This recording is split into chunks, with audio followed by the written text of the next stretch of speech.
نحمده ونسلم على رسوله الكريم أما بعد فأعوذ بالله من الشيطان الرجيم بسم الله الرحمن الرحيم ما يلفظ من قول إلا لديه رقيب عتيد القرآن۔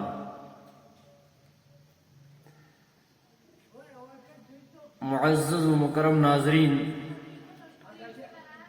آج کے موضوع کا جو ہم نے انتخاب کیا ہے وہ ہے گفتگو کے آداب۔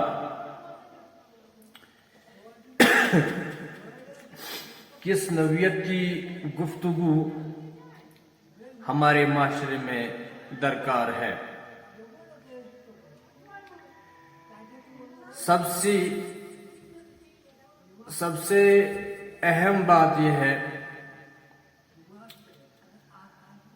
ہمارا بول چال، ہمارا گفتگو، ہماری بات چیت نرم ہونی چاہیے، چونکہ جو نرم بات ہوتی ہے وہ دوسرے کے دل پہ اثر کرتی ہے، اور ہم جس سے بھی گفتگو کریں تو وہ دلی گفتگو کرے، یعنی کہ اندر سے کوئی نفاق نہیں ہونا چاہیے۔ اس لیے شاعر مشرق نے فرمایا ہے، دل سے جو بات نکلتی ہے اثر رکھتی ہے، دل سے جو بات نکلتی ہے اثر رکھتی ہے، پر نہیں پر قوت پرواز رکھتی ہے۔ لہذا اس سے انسان کے دل میں ایک سکون اور ایک اطمینان پیدا ہوتا ہے۔ خوشی کے ماتھے کے ساتھ بات کرنا، امن سے بات کرنا، چین کی بات کرنا، محبت کی بات کرنا، تو انسان کا بوجھ ہلکا ہوتا ہے۔ لہذا قرآن ہمیں کیا تعلیم دیتا ہے؟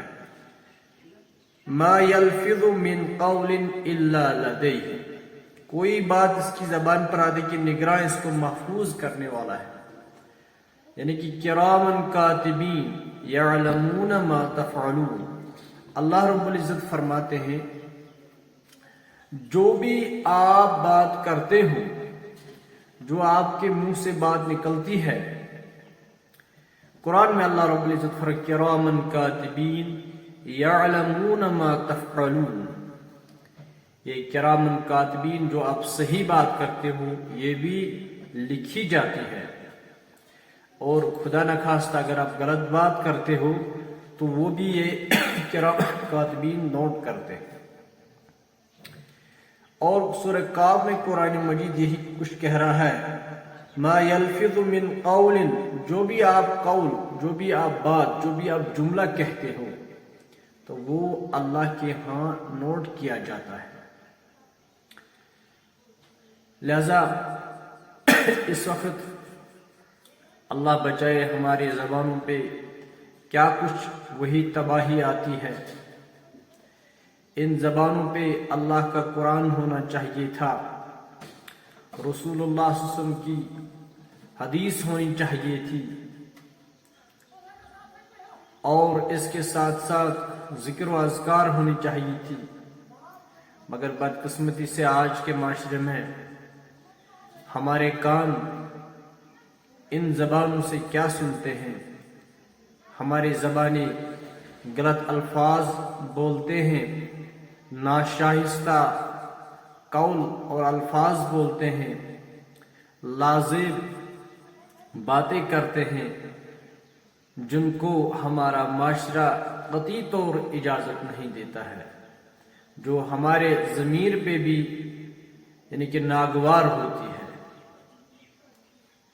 اور ہمارے معاشرے میں جب بات چیت اچھی ہوتی ہے تو پھر پھر گل و گلزار پیدا ہوتے ہیں، پھر کامیابیاں پیدا ہوتی ہیں، پھر اچھائیاں پیدا ہوتی ہیں۔ تو لہذا ہمیں اس سٹیج سے یہی درس لینا ہے،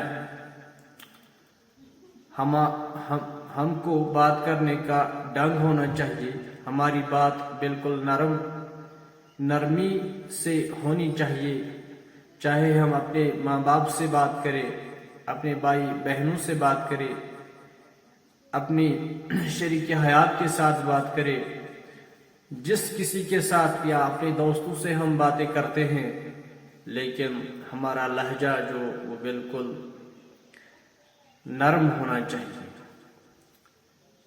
اگر کسی میں تیز لہجہ ہے تو اس کو اس لہجے کو کم از کم تبدیل کرنا چاہیے، یعنی کہ کوئی بات بولتا بھی ہے تیز بولتا ہے، پھر کہتا ہے میں نے کچھ نہیں کیا ہے، اور بھائی آپ نے تو بہت کیا ہے، آپ کو اس بات کا احساس نہیں ہے لیکن دوسرے کو ہوتا، جو آپ کے منہ سے نکلا ہو تیز بول تھا، وہ دوسرے کے دل پہ تیز لگا، باری ہوا۔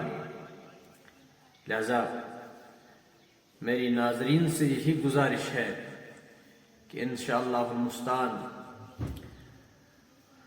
ہم اپنے کردار کو بھی سنوارے اور اپنے گفتار کو بھی سنوارے، تو اس گفتار کے سنوارنے سے ہمارا دنیا بھی سنور جائے گا اور ہمارا آخرت بھی سنور جائے گا۔ ربنا آتنا فی الدنیا حسنۃ وفی الآخرۃ حسنۃ وقنا عذاب النار۔